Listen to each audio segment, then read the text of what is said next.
This is your Eye on the Street reporter, Joe Whistler, reporting from just outside Warrenton, Virginia, at the home of Joe and Beth Whistler. As you can see, this area has been hit by a major snowstorm, the likes of which have not been seen for 100 years. And as we travel down this shoveled path to freedom down by the road, there's Beth Whistler. Yeah, come on, give me some help here. I can't do this all by myself. Oh, come on, I'm reporting here. I'm doing serious work here. This is for posterity. Okay, yeah, fine. okay, yeah. You just keep... Let me get back to it, okay? Yeah, please do. Hurry, yeah, come on. We don't have all day. We're running out of daylight. Yes, sir. And you can see the... going to wind up with a gauntlet here that we're going to have to drive down to get to the road.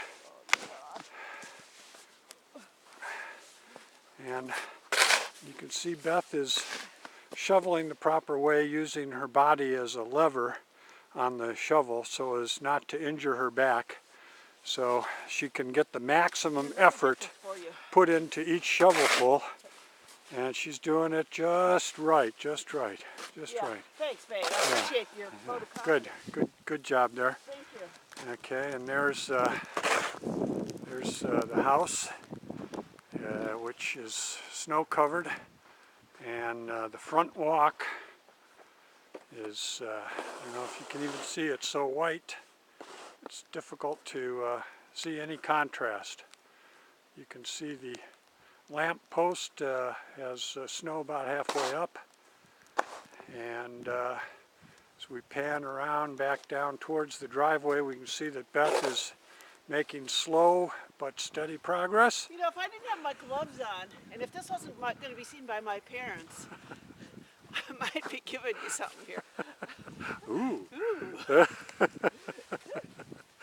Okay.